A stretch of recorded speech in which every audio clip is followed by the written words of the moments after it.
Bonjour à vous chers auditeurs de iWeb Radio et bienvenue dans ce nouveau concept, Tweetos. Tweetos est une émission qui est conçue uniquement pour analyser tous les tweets des personnalités et des informations les plus importantes postées sur Twitter. Évidemment, dans le concept de iWeb Radio, on ne travaille presque jamais seul sur le plateau. Je serai bien évidemment accompagné de Gilbert Ngunga. Bonjour à toi Gilbert. Bonjour Madame Kanziki Mata et bienvenue à tous les internautes auditeurs qui nous suivent de partout. Vous l'avez dit, Tweetos, c'est un nouveau concept, une émission qui analyse les différents tweets des personnalités de la République démocratique du Congo. Et c'est d'ailleurs, nous allons analyser les tweets les plus pertinents. Et pour aujourd'hui, nous prenons des tweets principalement. Il s'agit d'abord de Bestine Kazadi. Vous pouvez nous faire le plaisir de le lire. Bestine Kazadi, qui essentiellement est avocate, écrivaine, poétesse, représentante personnelle du chef de l'État auprès de l'OIF et présidente de l'AS Vita Club, a tweeté aujourd'hui, le 13 février, Journée mondiale de la radio, hommage aux professionnels de ce média.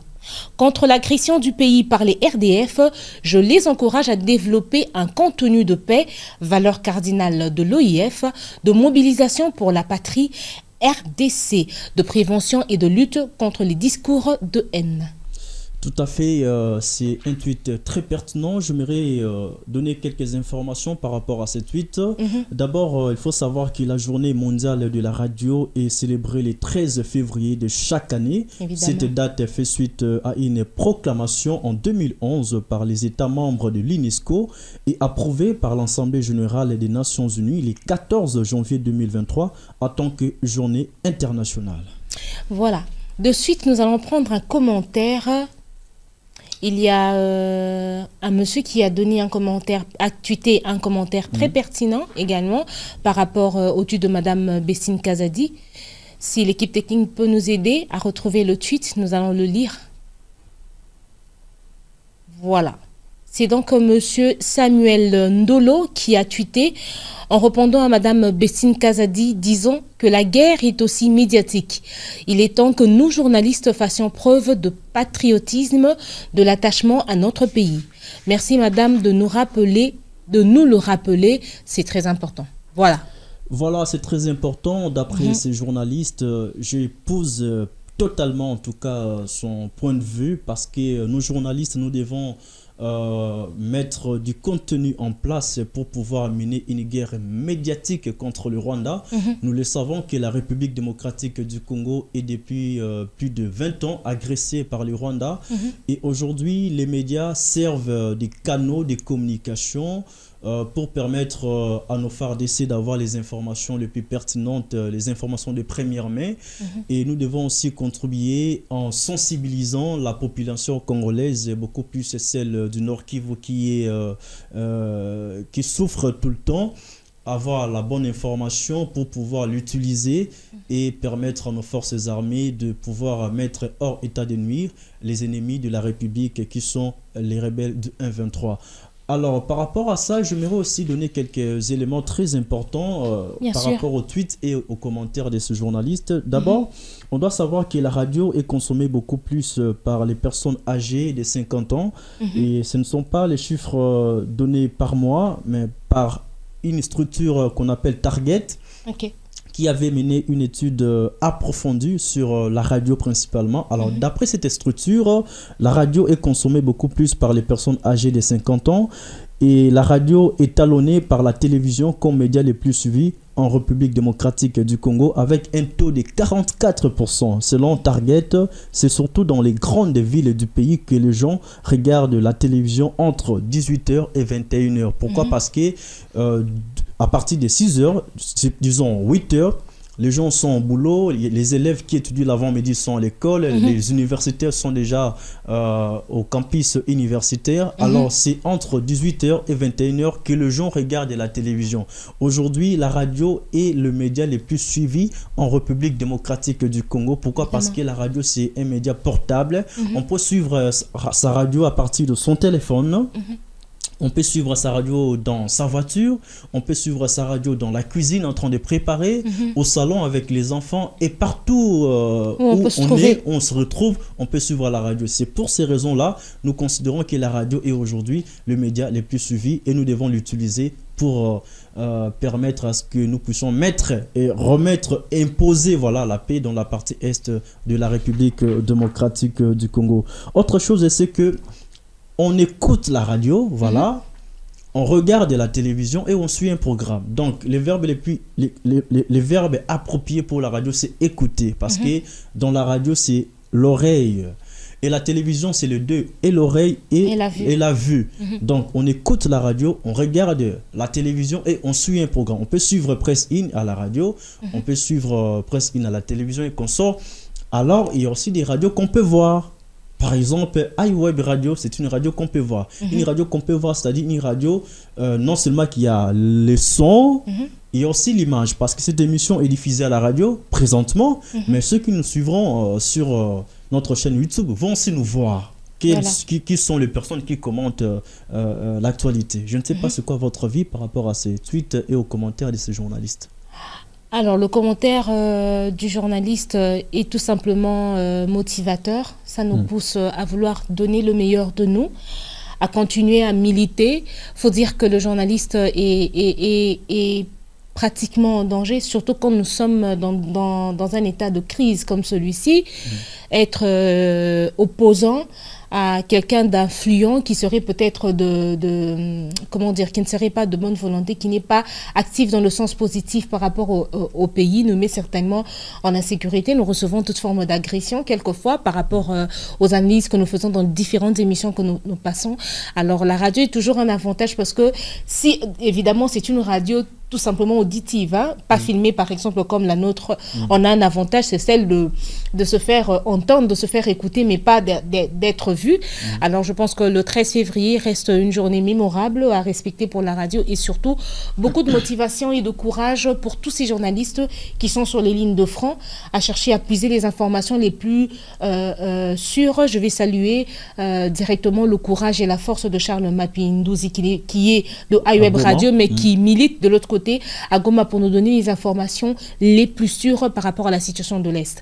Alors tous ceux qui sont journalistes évidemment doivent penser à l'état du pays actuellement, penser à donner un contenu beaucoup plus valeureux, beaucoup plus important par rapport à notre pays. Je crois que c'est vraiment le moment d'essayer de mettre une pause sur les futilités, une pause sur autre chose que la sécurité et le développement de notre pays. Voilà. D'où l'importance de ce qu'on appelle le prisme de la guerre, parce que les journalistes aujourd'hui ont tendance à vendre l'image négative du pays plutôt que de vendre l'image positive du pays. Quand on parle de la RDC, nous avons l'impression, en fait, ceux qui sont à l'extérieur ont l'impression que la RDC, c'est la guerre. La RDC, c'est on tue les mamans, on viole nos mamans, et puis il n'y a pas la paix. Or, mais on a dit ce qu'on vient pas, nous avons la guerre dans la partie est de la RDC. Notre travail, nos journalistes, est aussi celui d'apprendre aux médias internationaux, aux médias étrangers, que la RDC, c'est aussi un espace dans lequel on peut mieux vivre. La RDC, c'est aussi un espace dans lequel il y a des restaurants. Au Nord Kivu, il y a des restaurants. Au Nord Kivu, il y a des hôtels. Au Nord Kivu, il y a des églises. Au Nord Kivu, il y a des sites touristiques, il y a des institutions. Au Nord Kivu, il y a plein de bonnes choses en fait. Donc, il n'y a pas que la guerre au Nord Kivu. Il y a aussi un côté positif que nous pouvons vendre. Alors, c'est l'importance.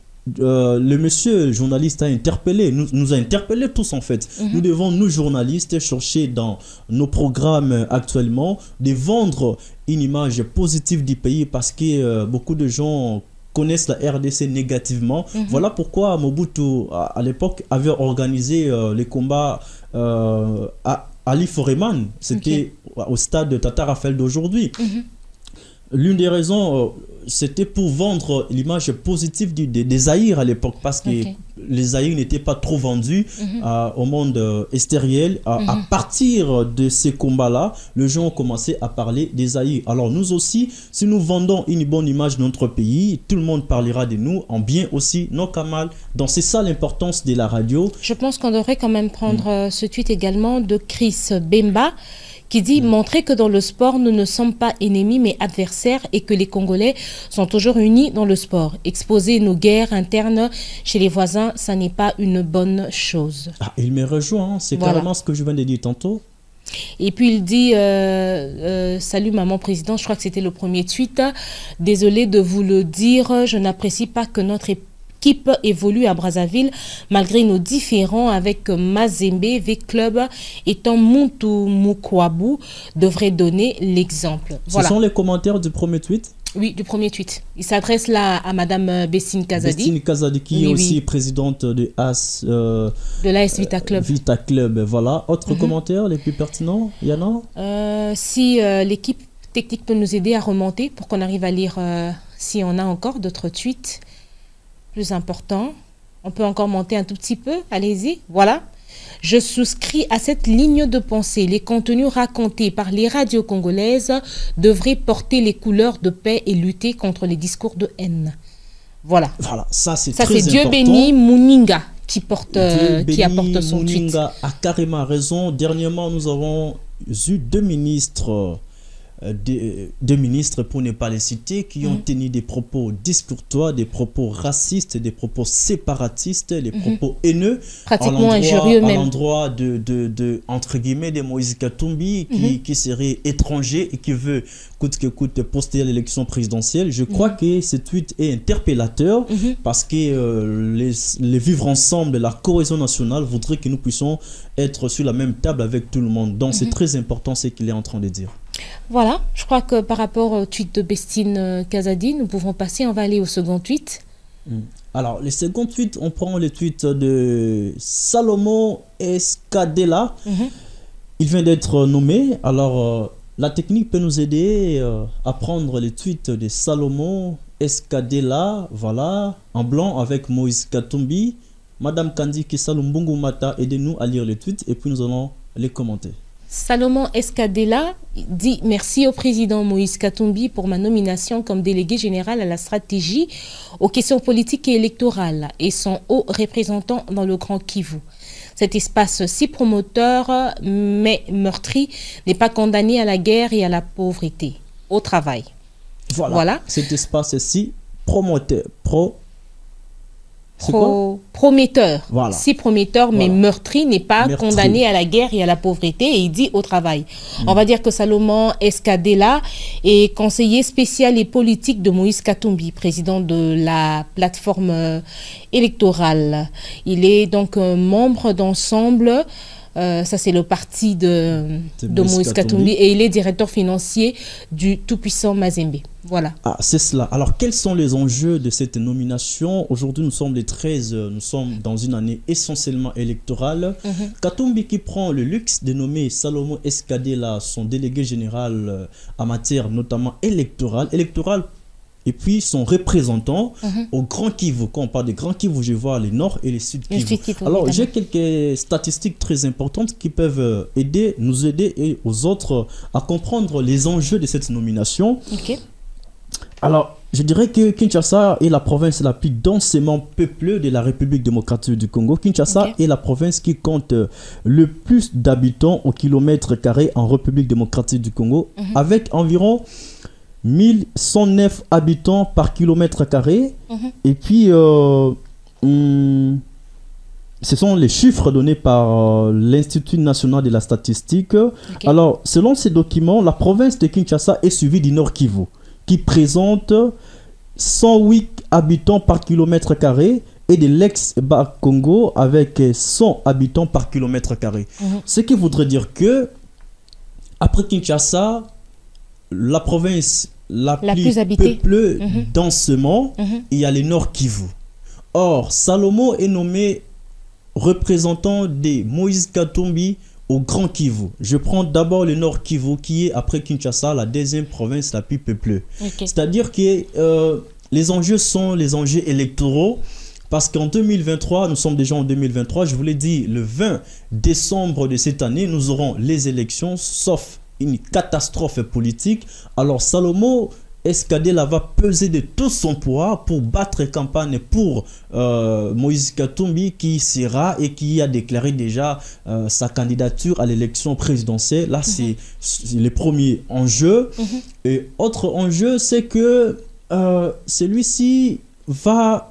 Quand je parle de celui-ci, je vois Salomon Escadela va en tout cas être au four et au moulin pour permettre l'adhésion massive de la population du Grand Kivu au parti de Moïse Katumbi. Vous voyez, donc c'est le deuxième enjeu de cette nomination. Et je crois que Salomon Escadela, qui a prouvé de quoi il est capable, parce qu'il est vraiment attaché à Moïse Katumbi, il est fidèle à Moïse Katumbi, et il pourrait faire quelque chose de bien si seulement la candidature de Moïse Katumbi sera retenue en décembre 2023, parce que déjà sa candidature annoncée c'est un sujet qui fait couler beaucoup d'encre et salive. Voilà, je ne sais pas. Avant de porter un commentaire de plus par rapport à ce que tu viens de développer maintenant, je vais quand même lire les tweets. Il y a Maître Nkossi qui dit: dans un pays balkanisé, je ne sais pas si les élections seraient organisées. Notre ennemi commun est Paul Kagame, le génocidaire. On doit chercher à stabiliser l'Est du pays pour des bonnes élections apaisées. Arrêtons de la politique politicienne. Il y a Popol Kamba qui dit: les nominations politiques se font sur le terrain de foot. Largement pathétique. Oui, c'est important, Madame Kandi, parce que tout est communication. Il y a École de Palo Alto qui dit que tout est communication. On ne peut pas ne pas communiquer, tout est communication. Comment vous nommez Salomon Escadela, votre conseiller délégué général en matière électorale notamment, et votre représentant au Grand Kivu? Mais il y a une vidéo, vous êtes habillé en blanc dans un terrain de football. Cela voudrait dire quoi? Donc, il faut dissocier le sport et la politique. Si le plan de la communication, c'est une grosse erreur. Il a fallu qu'il soit, par exemple, dans le siège du parti Ensemble pour la République, qui est à Lubumbashi, parce que les deux sont à Lubumbashi. Mais la nomination s'est faite sur un terrain de football. Est-ce que la nomination s'est faite sur un terrain de football ou on les a filmés sur le terrain? L'annonce s'est faite sur le terrain de football. Bon, après, il faut dire que Escadela est le directeur financier de tout-puissant Mazembe. Mais on doit dissocier le sport et la politique. Cette nomination n'a rien à voir avec le sport. Ça, par contre, je te l'accorde pleinement. Moi, je comprends. Vous savez pourquoi? C'est parce qu'aujourd'hui, en RDC, le stade de TP Mazembe est le seul stade qui répond aux critères internationaux. Vous voyez, aujourd'hui, le stade de Marty ne fait pas faire le poids par rapport au stade TP Mazembe. Donc, c'est une politique camouflée. J'aimerais quand même qu'on puisse revenir sur le commentaire. Revenons un peu plus bas. Maître Nkossi, voilà, descendons encore un tout petit peu. Non, dans le sens contraire. Voilà, là. Maître Nkossi a dit: dans un pays balkanisé, je ne sais pas si les élections seraient organisées. Notre ennemi commun est Paul Kagame, le génocidaire. C'est quand même un des éléments importants qu'on a eu à développer dans une autre émission précise. Oui. J'avais posé la question, je crois que ça remonte à 2 semaines et tout à l'heure également, pour dire: est-ce qu'on aura des élections crédibles? Est-ce qu'on réussira à faire enrôler les gens dans un état de guerre? Est-ce que la population de l'Est sera dans le moral, aura le moral, la force, le courage d'aller se faire enrôler du moment où ils sont victimes de toute forme de génocide? Ils ont vu leurs frères, leurs sœurs, leurs femmes, leurs enfants, leurs parents partir d'une manière, de manière le plus atroce qui peut exister. Alors je lui accorde quand même du crédit à son tweet, pour savoir si, à son commentaire, pour savoir si vraiment nous allons avoir de bonnes élections, si vraiment l'élection aura lieu, aussi longtemps qu'on ne sait pas encore stabiliser l'Est du pays. On peut toujours avancer? Par rapport à cette tweet, avant qu'on avance, vous savez, Madame Kandi, le gouvernement congolais a mis les moyens qu'il faut à la CENI pour organiser les élections, mais cela ne suffit pas, parce que, outre les moyens, il faut penser aussi à la sécurité. Je suis heureux de nous informer que dernièrement, le Premier ministre et les ministres de la Défense, celui de l'Intérieur et le président de la CENI ont eu une réunion au cours de laquelle ils ont pris des dispositions pratiques pour permettre à la population des provinces de l'Est de la RDC de s'enrôler. Donc l'armée et la police sont mises en contribution pour sécuriser tous les centres d'enrôlement dans les provinces de l'Est de la République. Mais la question qui se pose, vous l'avez dit tantôt, quelqu'un qui vient de perdre sa maman, est-ce qu'il aura la force d'aller s'enrôler? Qui vient de perdre sa femme, est-ce qu'il aura la force plutôt d'aller s'enrôler, de prendre la carte d'électeur pour voter qui? Parce que voilà. Le problème de la sécurité pose toujours un énorme souci. Un énorme souci dans la partie est du pays, c'est ça tout le problème. Espérons que la paix sera de retour avant qu'il ne soit le 20 décembre 2023. Voilà, on peut évoluer pour voir la suite des commentaires.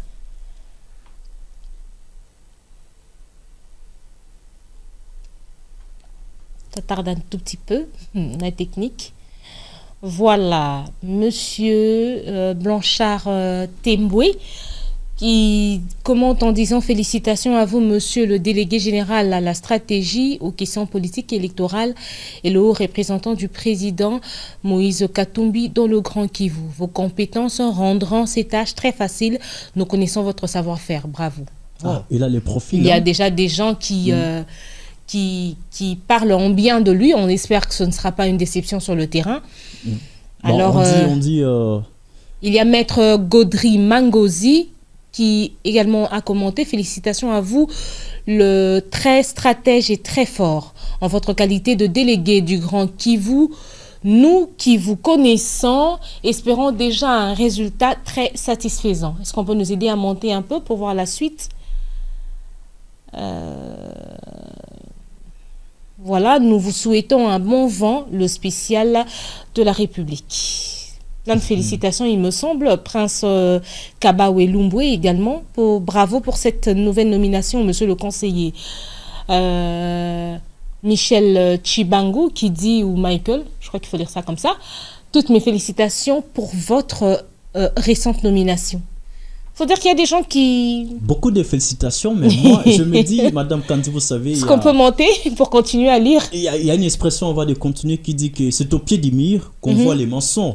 C'est-à-dire qu'il faut juger de la compétence de quelqu'un qu'en le voyant travailler. Voilà. Il vient d'être nommé, on ne l'a pas encore vu travailler. Est-ce qu'il sera compétent d'être le haut représentant des Katumbi dans le Grand Kivu et d'assumer toutes les fonctions qui lui sont confiées? En tout cas, l'avenir nous en dira plus. Pour l'instant, j'ai un peu de doute. Bon, espérons que nous avons le droit de douter. Après tout ce que nous avons entendu et ce que nous avons vu, nous avons pleinement le droit de douter et attendre de le vivre pour sentir ce côté positif.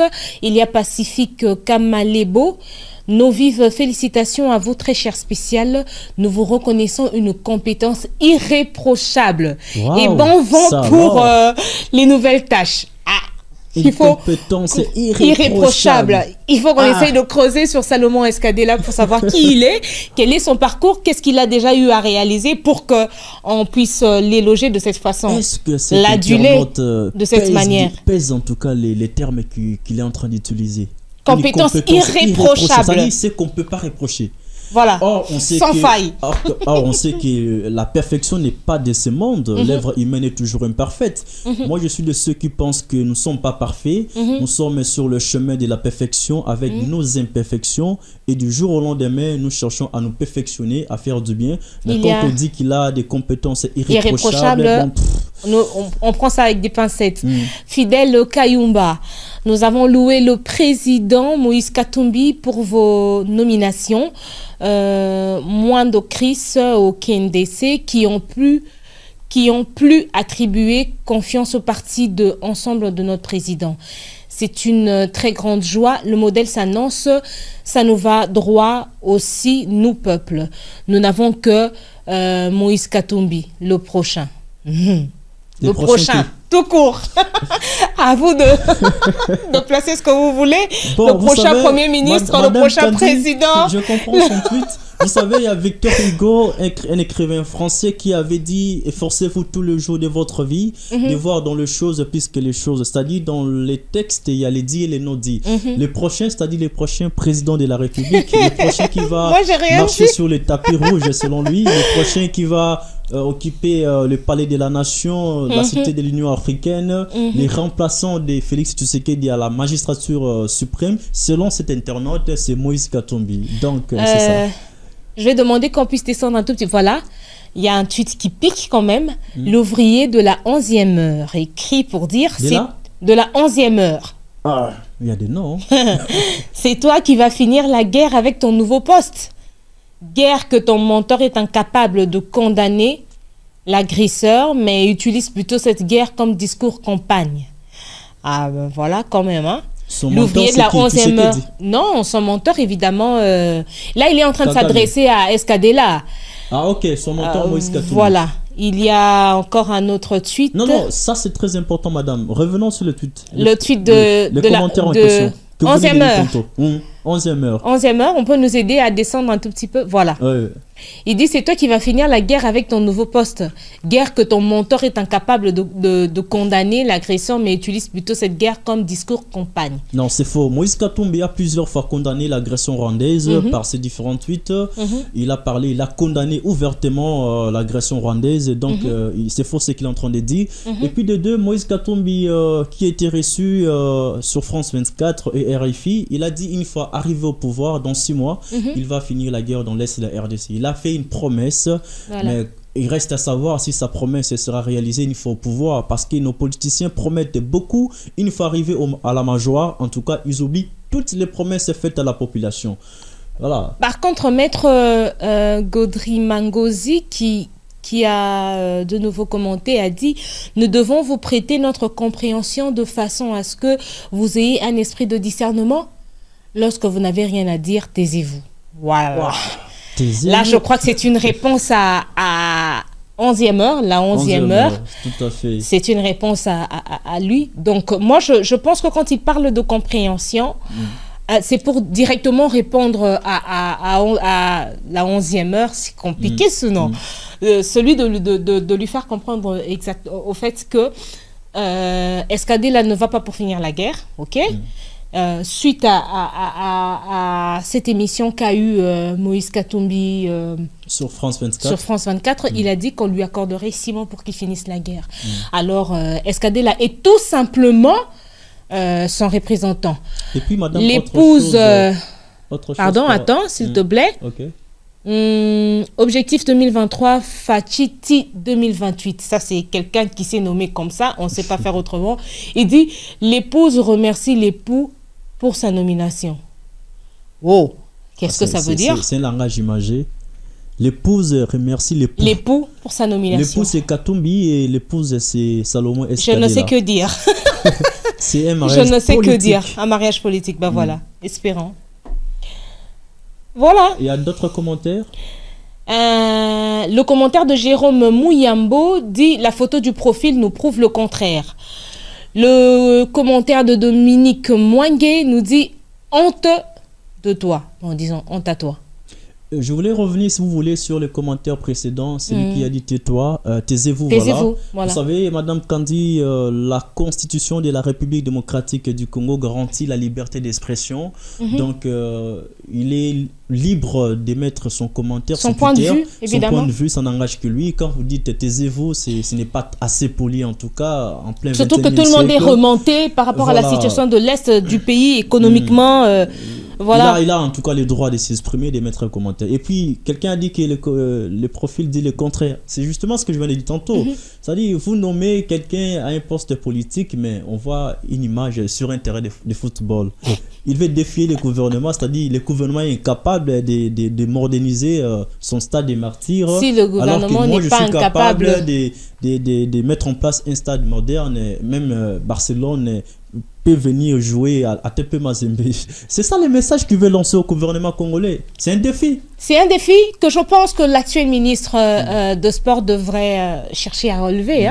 Parce qu'il faut dire qu'il y a beaucoup d'argent qui a été déboursé pour que soit résolu ce problème, soit modernisé le stade des Martyrs et le stade Kibasa. Donc voilà. Il y a d'autres commentaires? Ben non, il n'y en a plus. Même si on avait, je pense qu'on va devoir couper parce que nous avons atteint notre timing. Voilà. Sinon, voilà, c'est la merci. fin de Tweetos, une émission, comme nous l'avons dit au début, qui analyse les tweets des différentes personnalités de la République démocratique du Congo. Désormais, chaque jour, suivez-nous sur iWeb Radio. iWeb Radio, c'est aussi une radio mobile. Vous pouvez nous suivre sur Internet, mais aussi sur FM. Nous vous ferons toujours le plaisir de répondre à toutes vos préoccupations. Merci à toute l'équipe technique, Jonathan, à Franck Mbaya, merci à vous, Madame Kandi. Merci à toi, pour la lecture que vous avez faite de ces différentes tweets avec une voix angélique. Oh, merci. Je suis content de vous et je crois que c'est un pari gagné. Voilà. Merci à vous, chers auditeurs. Nous nous retrouvons demain pour un autre numéro. Au revoir.